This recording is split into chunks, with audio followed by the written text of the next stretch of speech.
आज आजादी के अमृत महोत्सव के इस वर्ष में इस छठे राष्ट्रीय खान और खनिज सम्मेलन में खान और खनिज क्षेत्र के 8 साल की यात्रा में जो बदलाव किए गए, जो परिवर्तन किए गए, और बदलाव और परिवर्तन के आधार पर जो परिणाम आए हैं, इसकी आज पूरे दिन आप लोगों ने चर्चा की है। हम सभी जानते हैं कि देश के आर्थिक विकास के अंदर खान खनिज क्षेत्र का, कोयला क्षेत्र का बहुत बड़ा योगदान है। किसी भी देश की विकास की कल्पना इसके माइंस और मिनरल की सटीक नीति के अलावे हो ही नहीं सकती, और इसीलिए 2014 में जब से मोदी जी प्रधानमंत्री बने तब से लेकर आज तक इस क्षेत्र को हमेशा मोदी जी ने प्रायोरिटी का क्षेत्र माना है। और हमने सरकारें नाते इस क्षेत्र के अंदर से पारदर्शिता लाने का काम किया है, ढेर सारे हर्डल दूर करने का काम किया है। इस क्षेत्र को निजी क्षेत्र के लिए कई तरह से, कई डायमेंशन से खोलने का काम भी किया है। इस क्षेत्र के साथ हमेशा पर्यावरण की चिंताएं जुड़ी रहती है। हमने नीति बनाते वक्त इसका भी ढंग से ध्यान रखने का काम किया है, और जमीन के अंदर से जो खान और खनिज निकालते हैं, अगर उसका मल्टी डायमेंशनल उपयोग नहीं होता है, देश की औद्योगिक गतिविधि को बढ़ाने के लिए इसका उपयोग नहीं होता है, देश के निर्यात को बढ़ाने के लिए इसका उपयोग नहीं होता है, देश का स्थान दुनिया की इकोनॉमी में अग्रिम स्तर पर सुनिश्चित करने के लिए अगर उपयोग नहीं होता है, तो ये किसी निजी फायदे के लिए की गई एक्टिविटी है। परंतु नरेंद्र मोदी सरकार ने नीतियों का निर्धारण इस तरह से किया है कि सारी गतिविधि, ये सारे सुधार, ये सारे रिफॉर्म्स और जो बदलाव लाए गए, उसका एकमात्र उद्देश्य था खान खनिज क्षेत्र में, कोयला के क्षेत्र में भारत आत्मनिर्भर बने और हमारे अर्थतंत्र का मजबूत खंभा एक क्षेत्र बनकर रहे। और आज मुझे इस बात का बहुत आनंद है कि प्रहलाद जोशी के नेतृत्व में आज खान खनिज और कोयला विभाग ने एक काम बखूबी कर दिखाया है, बहुत अच्छे तरीके से किया है। हम सब जानते हैं 2014 में ढेर सारे कोर्ट केसेस हुए थे, कहीं केग ने सवाल उठाए थे, कहीं सीवीसी ने सवाल उठाए थे, कहीं सुप्रीम कोर्ट ने ऑर्डर करने पड़े, ढेर सारी अलॉटमेंट्स रद्द करनी पड़ी, जो पहले आएगा वो पहले पाएगा। मैं तो आज भी नहीं समझ सकता ऐसी नीति कैसे हो सकती है। रात को मंत्री जी कान में कह देंगे, भैया कल सुबह पहले आ जाना, तुझे मिल जाएगा। ये देश की संपत्ति है, इसको पारदर्शी तरीके से देश को सबसे ज्यादा संसाधन मिले, देश के अर्थतंत्र को सबसे ज्यादा गति देने के लिए उपयोग हो, इस प्रकार से इसकी नीलामी होनी चाहिए। सिर्फ रेवेन्यू नहीं, इसके उपयोग का उद्देश्य भी देखना चाहिए। सिर्फ रेवेन्यू नहीं, इससे छोटे और मझले व्यापारियों को, उद्योगपतियों को बड़ा बनने का, इनकी कंपनी की साइज और स्केल बढ़ाने का भी मौका मिलना चाहिए। तभी तो जाकर स्पर्धा होगी, और स्पर्धा होगी तभी तो परिणाम मिलेंगे। ये सभी चीजों को समाहित करते हुए मोदी जी के नेतृत्व में बहुत बड़ा बदलाव इस क्षेत्र के अंदर हुआ, और इसके बहुत अच्छे नतीजे मिले हैं। मित्रों, एक अनुमान के आधार पर जो कुछ पंडितों ने लगाया अर्थशास्त्र के, माइनिंग क्षेत्र में 1% की वृद्धि होती है तो हमारे इंडस्ट्रियल प्रोडक्शन में लगभग 1.25% की वृद्धि होती है। तो इसका साफ मतलब है माइनिंग एक्टिविटी के अंदर 1% की वृद्धि, इंडस्ट्रियल प्रोडक्शन में 1.25% की वृद्धि करने वाला क्षेत्र है, वो प्रायोरिटी का क्षेत्र होना चाहिए। इसीलिए मोदी जी ने हमारे सक्षम से सक्षम साथी प्रहलाद भाई को इस मंत्रालय का नेतृत्व सौंपा है। 130 करोड़ की आबादी वाला देश, रोजगारी का हमारे लिए ढेर सारा महत्व है मित्रों। और मैं आपको एक बात कहना चाहता हूं, ये एक ऐसा क्षेत्र है जिसमें एक प्रत्यक्ष नौकरी देते हैं परंतु 10 अप्रत्यक्ष नौकरियां जनरेट करता है।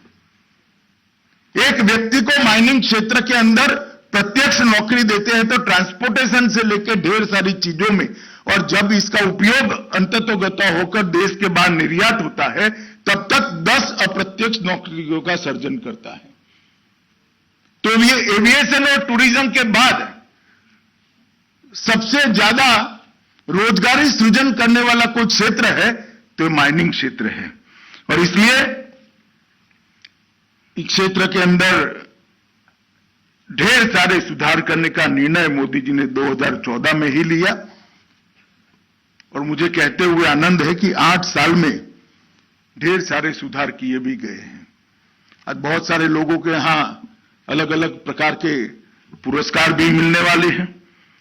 राष्ट्रीय खनिज पुरस्कार भी यहां दिया जाएगा। एमटीएस के 3 मॉड्यूल का भी प्रारंभ होने वाला है। यहां पर जिला खनिज फाउंडेशन न्यास का जो जिले अच्छा प्रदर्शन करे इनका भी एक्नॉलेजमेंट किया जाएगा।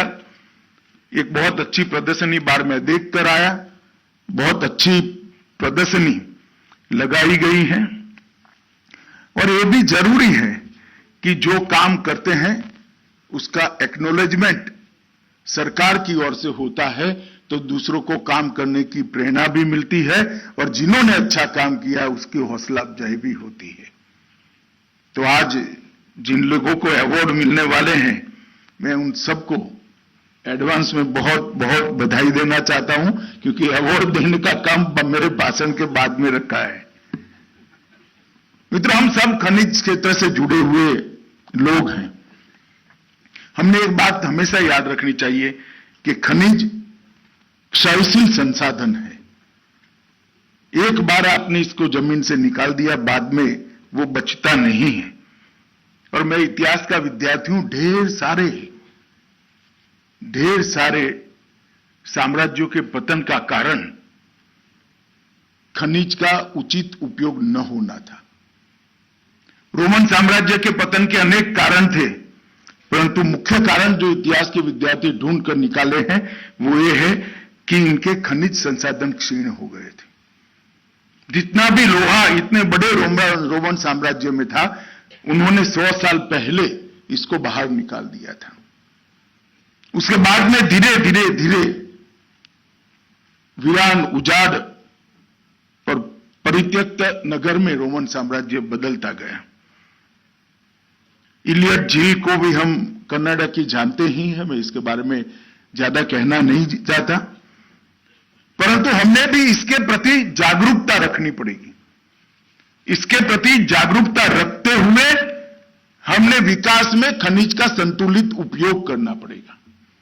मैं नहीं कहता कि खनिज कम स्पीड से निकालो, अरे भाई जितना दम है उतना निकालो, कोई रोकने वाला नहीं है, सरकार पीठ थपथपाएगी आप। परंतु इसका उपयोग का अंतिम चेन देश के अंदर निर्मित करना चाहिए। खनिज का कच्चा माल ही एक्सपोर्ट करने से देश को कोई फायदा नहीं होगा। इसका उपयोग यहीं पर होना चाहिए। इसका उपयोग करने वाली सारी की सारी औद्योगिक इकाइयां यहीं पर लगनी चाहिए। और दुनिया भर में जो अंतिम प्रोडक्ट जाता है वो अंतिम प्रोडक्ट यहां से बनकर दुनिया के बाजार में जाना चाहिए। और आप चिंता मत करें, इसके लिए पूरा इंफ्रास्ट्रक्चर मोदी जी के नेतृत्व में भारत सरकार ने तैयार किया है। मैं आपको यही कहने आया हूं कि आपका काम खनन करना सिर्फ नहीं है, आपको भी बड़ा बनना है, देश को भी बड़ा बनाना है, आगे की चेन को भी आप आगे लेते जाइए। ये खनिज का उपयोग कौन करता है, वो हम करने की दिशा में आगे बढ़े और अंतिम प्रोडक्ट तक की पूरी प्रोडक्शन चेन भारत के अंदर ही बने और भारत से समग्र विश्व में जाने के लिए एक रास्ता। खनिज के उत्खनन को कम करने की जरूरत नहीं है। खनिज के उत्खनन को बढ़ाने के साथ साथ इसके उपयोग को मल्टी डायमेंशनल बनाने की जरूरत है। इसके उपयोग की ऑप्टिमम कॉस्ट इस देश के खजाने में लाने की जरूरत है और वो करने का काम आपका है। सरकार ने ढेर सारी सुविधाएं इसके लिए की है। मैं कोयले का ही हिसाब बात करना चाहता हूं। ढेर सारा कोयला होने के बावजूद भी दुनिया के सबसे बड़े कोल इंपोर्टर में से एक हम हुआ करते थे। मैं आज बहुत फख्र के साथ कह सकता हूं, मेरे मित्र प्रहलाद जोशी के नेतृत्व में कोयले की आयात को हम कम से कम करने में सफल रहे हैं और कोयले के खर्च को, कोयले के व्यय को बढ़ाने में ऑप्टिमम लेवल पर हम पहुंचे हैं। बहुत अच्छा साइन है देश की इकोनॉमी के लिए।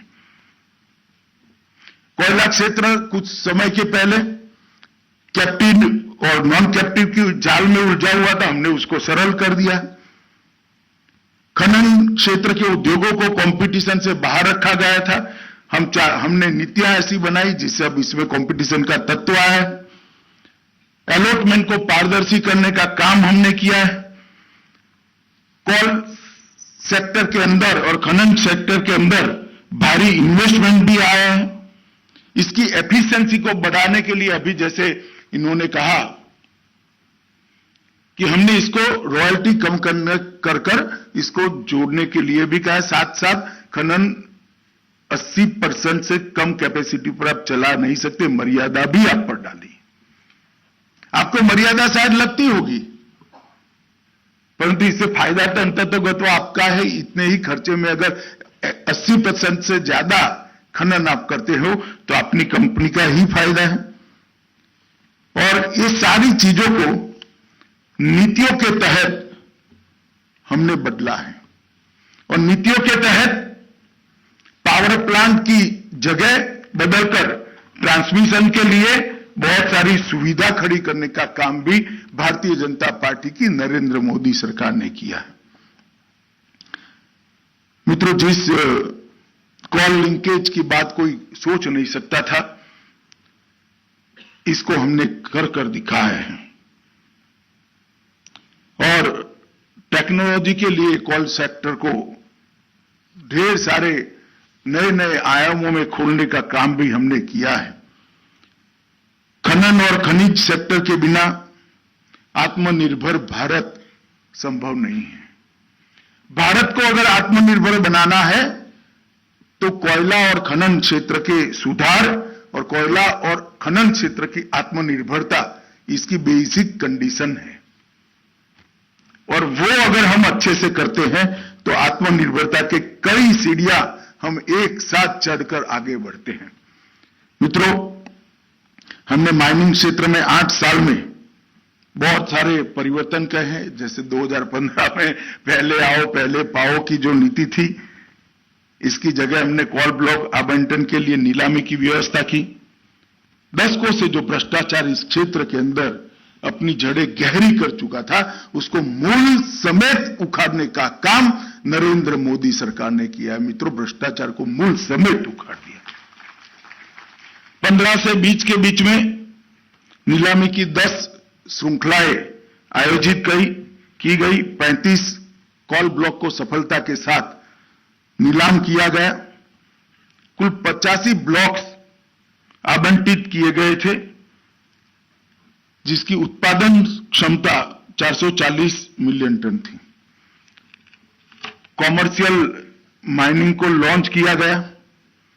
2020 जून में प्रधानमंत्री जी ने कॉमर्शियल कोल माइनिंग की लॉन्चिंग की और एक नए युग की शुरुआत करने की सौभाग्य प्रधानमंत्री और प्रहलाद जोशी की जोड़ी को मिला। कोल सेक्टर के अंदर 100% एफडीआई की परमिशन दी। रेवेन्यू शेयर में जल्द खनन करने पर, जैसे प्रहलाद भाई ने बताया, 50% का फायदा देने का भी काम किया। और मैं मानता हूं कि कोल गैसिफिकेशन, परित्यक्त खदानों को फिर से पुनर्जीवित करना, पीएसयू से अनयूटिलाइज ब्लॉकों को सरेंडर कराना और वो प्राइवेट कंपनियों के लिए खोलना, ढेर सारे बदलाव, नीतिगत बदलाव भारतीय जनता पार्टी की मोदी सरकार ने किया है। प्रहलाद भाई ने जो आंकड़ा दिया है ऐसे ही नहीं हुआ है। इतने कम समय के अंदर 2013-14 में जो 566 मिलियन टन कोयले का उत्पादन था, वो 2021-22 में 777 मिलियन टन तक पहुंचा और ऑप्टेक 572 मिलियन टन था, वो 818 मिलियन टन तक पहुंचा है। वो बताता है कि ढेर सारे नीतिगत बदलाव यहां पर हुए, इसके परिणाम भी मिले। एक ऐसा क्षेत्र है जिसमें रिफॉर्म होने के 5 साल बाद रिजल्ट मिलना शुरू होता है, मगर यहां पर हम देख रहे हैं कि बहुत जल्दी रिजल्ट मिले, क्योंकि हमने कैप्टिव खदानें जो थी उसमें भी 50% तक बिक्री के लिए उसको खोल दिया है। इससे भी कोयला विदेश से आने की जगह यहां से आना शुरू हुआ है। ढेर सारी बड़ी मात्रा में कोयला यहां पर आया है और कोल इंडिया को, हमारा प्रोडक्शन की कॉस्ट दुनिया में हम एक्सपोर्ट कर पाए, इसलिए प्रोडक्शन की कॉस्ट को नीचे रखने के लिए कोल इंडिया आयातित कोल की जो दाम है, इससे 82% डिस्काउंट पर कोयला उद्योगपतियों को देती है, छोटे उद्योगों को, मझले उद्योगों को देने का काम करता है, जिसके कारण आज एक्सपोर्ट के बाजार में वो लोग अपने आप को स्टैंड कर पाते हैं कंपटीशन के अंदर। और हम चाहते हैं कि सरकार इससे कमाने की जगह, सरकार इससे तो होगी ही होगी, परंतु इसके कारण इंडस्ट्री की स्पीड बढ़े, हमारा एक्सपोर्ट बढ़े, वो भी बहुत बड़ी उपलब्धि है। डिस्ट्रिक्ट मिलर फंड की रचना मेरे जैसे व्यक्तियों के लिए तो स्वप्न जैसी है। हमने ढेर सारे क्षेत्र को, मेरे जीवन में विद्यार्थी काल में मैं बहुत सारे झारखंड बिहार के क्षेत्र में विद्यार्थी परिषद का काम करने के लिए जाता था।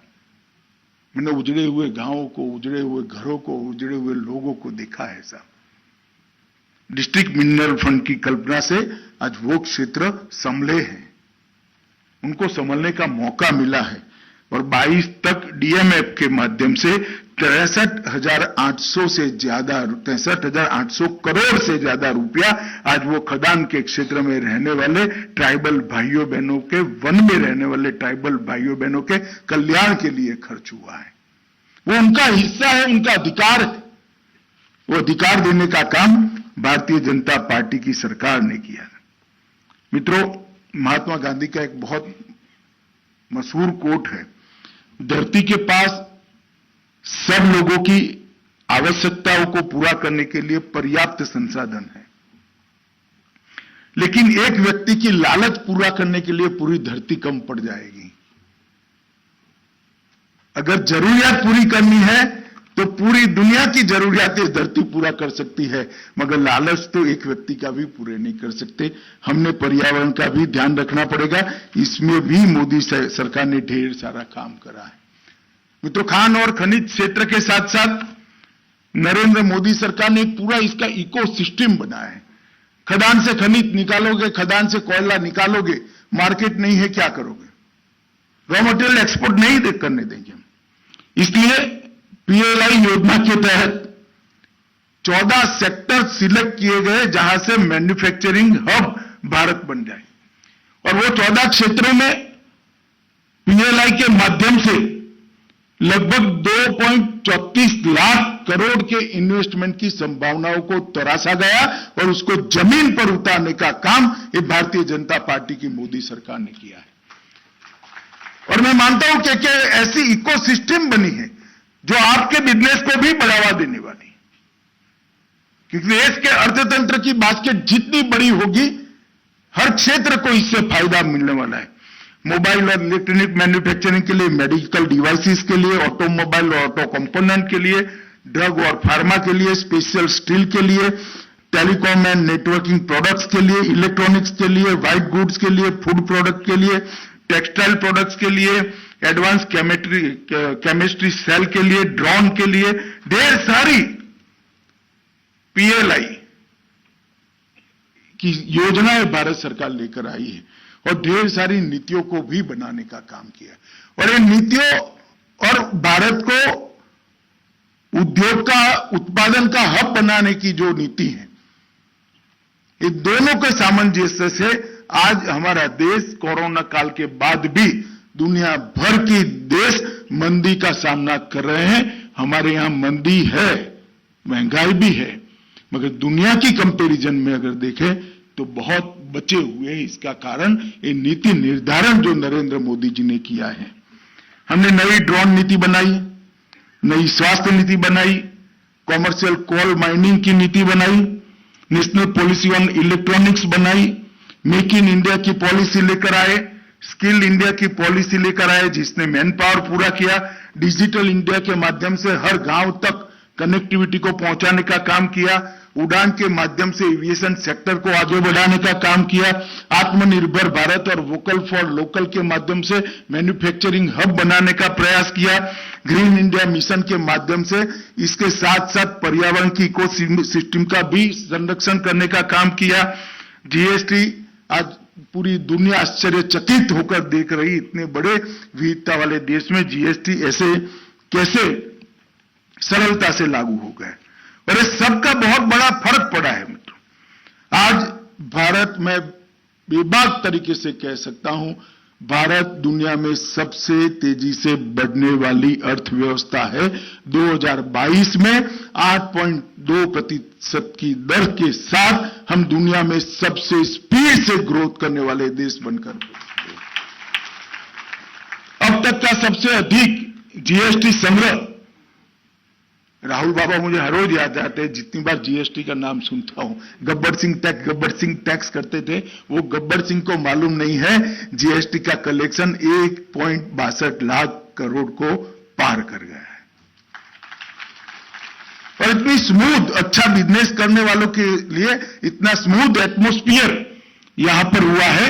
निर्यात, रिकॉर्ड निर्यात आजादी में अब तक कभी भी निर्यात नहीं हुआ इतना। 2022 में 421 बिलियन डॉलर का निर्यात हमने किया है और उसमें 254 बिलियन डॉलर सेवा का निर्यात है मित्रों। ये भारत के आकांक्षी युवाओं का उद्यम का परिचायक। सबसे ज्यादा एफडीआई 2022 में आजादी के बाद 83 बिलियन डॉलर यहां पर आया है मित्रों। और 8.2% ग्रोथ रेट जब मैं कहता हूं तो उसको अकेले आइसोलेशन में देखेंगे तो ठीक है भाई, 8.2% हो गया, 10 से तो कमी है। मगर वही कालखंड में यूएसए में 3.7%, जर्मनी का 2.1%, चीन का 4.4% और ब्राजील का 0.8%। और उस वक्त भारत का 8.8% है। मैं कंपेरेटिव इसलिए रखता हूं कि हमारे देश में वक्र दृष्टाओं की कमी नहीं है। मैं कहूंगा कि 8.2% है तो जो वक्र देखने की आदत वाले के भी 10 से तो कम ही है ना। भैया आप जब थे तब क्या था, मैं उनको याद कराना नहीं चाहता। महंगाई को भी हमने दुनिया के कंपैरिजन में बहुत कंट्रोल कर रखा है। हम लंका की घटनाओं को देख रहे हैं, पाकिस्तान, हमारे आसपास के सभी पड़ोसी देश, इवन अमेरिका, जो महंगाई की स्थिति है उसको हम देख रहे हैं। एफडीआई भी बढ़ा है। ईज ऑफ डूइंग बिजनेस में 2014 में 142वें नंबर पर हम तालिका में थे, आज 63वें नंबर पर है। तो पूरी दुनिया समझ रही है कि भारत के अंदर रिफॉर्म हो रहे हैं। ईज ऑफ डूइंग बिजनेस में भारत आगे बढ़ रहा है। मोदी जी ने स्टार्टअप की शुरुआत की। 2014 में रैंकिंग थी ही नहीं, स्टार्टअप थे ही नहीं, यूनिकॉर्न स्टार्टअप नहीं थे। आज भारत में 100 से ज्यादा यूनिकॉर्न स्टार्टअप है। ये भारत के युवाओं की जो क्षमताएं है इसका परिचायक है। और ग्लोबल कॉम्पिटिटिव इंडेक्स के अंदर हम 71वें स्थान पर थे, वहां से 43वें स्थान पर आए हैं। मित्रों, मैं इतना ही बताना चाहता हूं कि सेक्टर के अंदर भी जो लोग आज इस रिफॉर्म का फायदा उठा रहे हैं, उन्होंने अपनी कंपनी की सिर्फ साइज नहीं बदलनी है। आपको लगेगा कि अमित भाई क्या कह रहे, साइज नहीं बदलनी, क्या हमें वृद्धि नहीं बदलनी? अरे साइज बदलने में मत पड़िए, साइज बदलने का जमाना गया, स्केल बदलने का जमाना आ गया है और आगे जाने का जमाना आ गया है। साइज तो बदलिए ही, साइज के साथ आपकी कंपनी का स्केल भी बदलिए। अपार संभावनाएं मोदी जी ने आपके लिए खोल कर रखी है। मेरी आप सभी को बहुत बहुत शुभकामनाएं हैं। मैं प्रहलाद भाई और राव साहब को दोनों को बहुत बहुत हृदय से शुभकामनाएं देता हूं, क्योंकि जो परिश्रम उन्होंने किया है 3 साल में मैंने देखा है। पेन लेकर इतने जिद्दी प्रकार के सेक्टर के अंदर ऐसे रिफॉर्म करना और रिफॉर्म को जमीन पर उतारना, ये बहुत पेनफुल जॉब है, मैं जानता हूं। प्रहलाद भाई आपको और राव साहब को बहुत बहुत शुभकामनाएं, और आप सभी को भी, और जिनको आज अवार्ड मिलने वाले हैं वो सभी को भी बहुत बहुत बधाई और शुभकामनाएं। वंदे मातरम।